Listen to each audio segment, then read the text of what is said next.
Les gars, il faut qu'on parle, ok? Là, c'est vraiment important, les gars. Je me suis dit, ok, là, il faut que je sorte ma caméra, il faut que je parle de ce sujet. J'en ai jamais vraiment parlé sur cette chaîne et pourtant, bah, comment dire, ça rentre dans le sujet qui est le nôtre, c'est-à-dire la santé mentale, comment aller mieux, etc. Comment se sentir plus épanoui dans sa vie, etc., etc. Donc aujourd'hui, je vous l'ai dit, les gars, c'est la fin du silence. C'est la fin du silence. Et le silence, c'est quoi? C'est les gens qui parlent pas de leurs problèmes de santé mentale, c'est les gens qui parlent pas des différences, etc., etc. Aujourd'hui, il y a une explosion, et quand je dis une explosion, de gens, en fait, qui ouvrent la parole sur tout ce qui est, voilà, différence, handicap, troubles mentaux, difficultés dans tout ce qui est santé mentale en général. Il y a des chaînes YouTube qui pop-up, qui deviennent, certains YouTubeurs même qui deviennent des stars dans leur domaine en parlant littéralement que de santé mentale. Et du coup, ça devient un immense phénomène. Et voilà, il y a un moment, je vous le dis les gars, parce que bah, ça m'a un peu choqué. Voilà, je vais vous le dire très clairement, ça m'a choqué. J'ai lu ce commentaire une fois sur YouTube, je me suis dit, mais attends, wesh, en fait, c'est pas possible. Je suis passée dans l'émission Ça commence aujourd'hui sur France 2. À un moment et je parlais de mon autisme Asperger, donc c'était la deuxième fois que je passais sur cette émission, etc.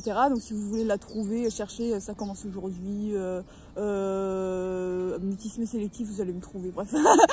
C'est pas voilà, peu importe si vous l'avez pas vu. Et donc à un moment je parlais du fait que j'avais été diagnostiquée récemment autiste Asperger, et il y a pas mal de gens évidemment qui ont commenté oui, je me reconnais dans ce que tu dis, etc. Du coup, je me pose la question si je vais passer le diagnostic. Voilà, je me suis dit, ah oui, d'accord, ok. Pareil pour le mutisme sélectif, il y a des parents qui ont découvert que leur enfant a été touché par ce trouble via, en fait, les témoignages que j'ai délivrés à la télé, tout simplement, voilà. Et mais c'est pas seulement, bah voilà, je parle de mon cas personnel, mais évidemment, tous les youtubeurs santé mentale se retrouvent avec plein de gens qui se disent, mais attends, je me reconnais dans ton témoignage. Et en fait, bah, je devrais peut-être aller voir un psy, un neuropsy, etc. pour voir si je suis concernée réellement par le TDAH, par le TDI, par le trouble borderline, peu importe tous ces trucs de santé mentale qui étaient encore très méconnus il y a seulement quelques années, quoi. Mais alors, quand je dis très méconnus, c'est littéralement ça n'existait pas. Et évidemment, ça vient avec des dérives, avec des problèmes de société, avec des choses qu'on n'avait pas prévues, parce qu'au début on se disait, bah attends, ouvrir la parole, ça ne peut être que positif, ça n'amène que des bonnes choses, etc., etc. Et pourtant, il y a évidemment, comme dans chaque phénomène de société, des grosses dérives. Et parmi ces dérives, des choses qui, moi, je qualifie d'extrêmement graves. Voilà. Donc, je reviens à mon émission de Ça commence aujourd'hui où je dis que j'étais autiste. Et je lis un commentaire sous la rediffusion de cette émission sur YouTube. Et quelqu'un a dit ouais, aujourd'hui, tout le monde veut être autiste. C'est devenu une mode. Voilà, de plus en plus de vidéos de youtubeurs font des vidéos de santé mentale pour faire des vues et gagner plein d'argent. Alors cette personne a précisé qu'elle ne doutait pas en mon diagnostic à moi, parce que j'avais parlé du fait que j'avais un diagnostic officiel fait par un neuropsy certifié, etc., dans un CRA, etc., bon, en plus très réputé et tout. Donc il n'a pas remis en cause ma parole, mais il a quand même mis un commentaire pour dire que, pour décrédibiliser complètement les gens qui ouvrent la parole sur la santé mentale sous prétexte que ça devient une mode, parce que beaucoup de gens regardent. Voilà. Alors, c'est de ça que j'ai envie de parler aujourd'hui, les gars, parce que là vraiment c'est... Alors, il y a une chose qui est vraie, qu'il faut dire, c'est que quand on regarde des chaînes YouTube comme celle d'Olympe ou du Péculaire Club, donc la chaîne de Christina sur le TDI, c'est des chaînes que j'adore. Personnellement, je les regarde avec avidité dès qu'elles sortent une vidéo. Je suis même pas concernée par le trouble du TDI, par le TDI, par le trouble borderline, etc. Bref, tous ces troubles desquels elle parle, le TDAH, etc. Je ne suis pas concernée par ces troubles-là, mais je les regarde avec un immense intérêt, et surtout j'ai découvert le TDI grâce à ces filles-là. Je ne le connaissais pas avant, ça n'existait pas, et c'est grâce au buzz qu'ont fait les vidéos d'Olympe et de Christina. Il faut savoir que si ces vidéos se sont retrouvées dans mon fil d'actualité, c'est pas parce que j'ai l'habitude de regarder beaucoup de vidéos dans le genre, c'est parce que ça a littéralement fait le buzz. Il y a des vidéos qui vraiment ont pop-up, sont tombées dans les tendances, etc., etc. C'est comme ça que je suis tombée dessus. Donc ce qu'on qualifie de c'est un effet de mode, c'est juste pour faire des vues, etc. Bah, grâce à ces effets de mode qui font de l'argent et qui génèrent des vues, j'ai découvert un trouble que je ne connaissais pas, les gars, et que j'aurais pu ne jamais connaître dans ma vie si l'effet de mode n'était jamais arrivé. Encore une fois, je mets effet de mode avec un gros guillemet, parce que pour moi c'est pas un effet de mode, c'est tout simplement la parole qui s'ouvre, les gars, et on parle enfin de choses qu'on ne savait, qu'on croyait complètement qu'on ne connaissait même pas il y a seulement, je sais pas, quelques années, quoi. C'est un truc de malade, les gars. Si j'ai pu me faire diagnostiquer autiste, et aujourd'hui je me sens très épanouie avec ma différence, avec qui je suis, etc., c'est grâce à des youtubeurs. C'est littéralement grâce à des youtubeurs. C'est parce que je suis allée sur YouTube et que des amis m'ont redirigé vers des blogs, des youtubeurs, etc., qui en plus, bon, font beaucoup de vues, etc., et notamment avec Julie Daché, la super pépette comme on l'appelle un peu sur la toile, et j'ai vu les vidéos et je me suis dit, attends, je me reconnais en fait, j'aurais pu passer ma vie dans le déni, à pas savoir que je suis autiste, si j'avais pas découvert ces youtubeurs mode, enfin ces effets de mode de youtubeurs santé mentale. Donc les gars, arrêtons de dire c'est un effet de mode, c'est mal, au secours, il faut s'en aller, etc., etc.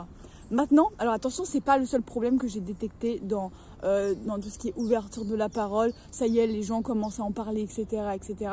Il y a aussi d'autres problèmes qui sont arrivés. C'est tout ce qui est la woke culture, c'est-à-dire vraiment, alors si vous connaissez pas, voilà, c'est un terme un peu qui est de plus en plus généralisé chez les jeunes, etc.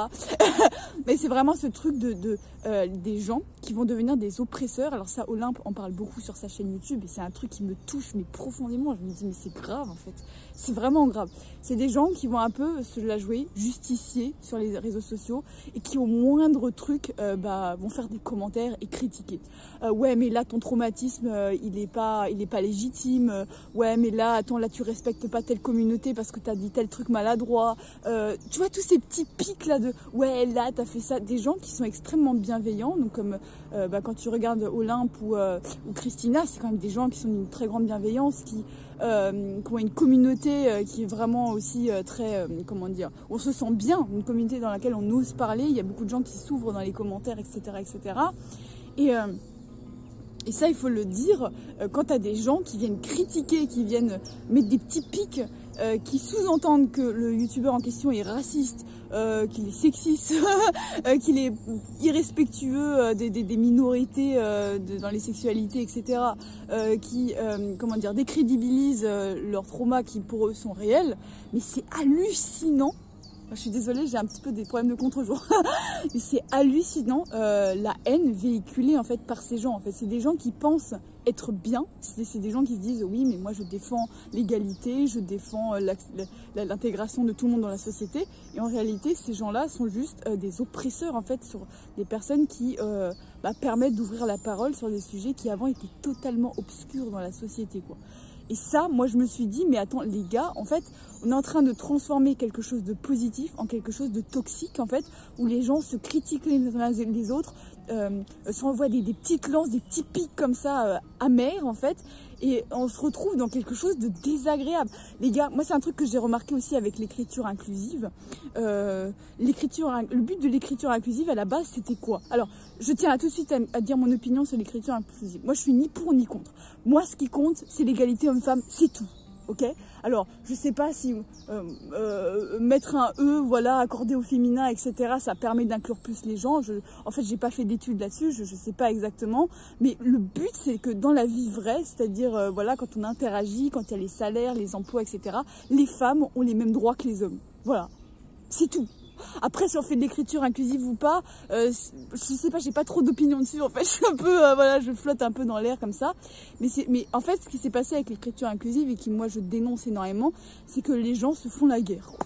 Les gens se font la guerre, les gens se tapent dessus en mode ouais, ça c'est de la merde et que ça détruit la langue française. Ouais, mais et puis t'as les féministes de l'autre côté qui disent ouais, mais c'est parce que vous êtes macho, etc., etc. Alors que la plupart des gens qui dénoncent l'écriture inclusive sont même pas machos. Enfin, des trucs délirants. Enfin, c'est des trucs délirants et en fait, on se fight pour un truc qui à la base devait être positif. Et ça crée des tensions comme ça que, en fait, dans lesquelles je suis pas à l'aise, tout simplement. Moi, je me sens pas à l'aise. Moi, à la base, je voulais juste... C'est difficile de parler de santé mentale. Parfois, on parle de ces traumas, de choses qui sont difficiles à verbaliser, qui sont difficiles parfois à accepter aussi. Et franchement, quand on a le courage de le faire et qu'on se retrouve avec des gens qui font la guerre pour des petits trucs comme ça, en fait, ça m'exaspère et je me sens plus en sécurité dans le fait de, tout simplement, parler de mon ressenti honnête, quoi. Être authentique, parler de moi, etc., etc. Donc c'est de ça que je voulais parler, gros sujet de société. Vous n'êtes pas obligé d'être d'accord avec moi, surtout sur ce que j'ai dit sur l'écriture inclusive, les gars. J'ai pas encore forgé totalement mon opinion là-dessus, ça va arriver, je suis en train de me construire là-dessus, j'ai le droit de prendre du temps aussi, voilà. Mais c'est juste pour dire que la toxicité en fait des échanges qui sont générés par l'effet de mode, comme vous aimez l'appeler, de la santé mentale, ça va peut-être finir à terme par nous bloquer la parole et nous empêcher de parler en fait tout simplement de choses sur lesquelles on doit parler tout simplement et se confier. Donc voilà, écoutez les gars, merci d'avoir regardé ce contenu jusqu'au bout. Si tu veux recevoir un atelier gratuit pour apprendre à te connaître, c'est le premier lien dans la description. Si tu veux discuter avec la communauté ou écouter les témoignages d'autres personnes, deuxième lien pour rejoindre le club Facebook tout simplement. Et on se retrouve très vite pour un nouveau contenu. Allez, salut les gars.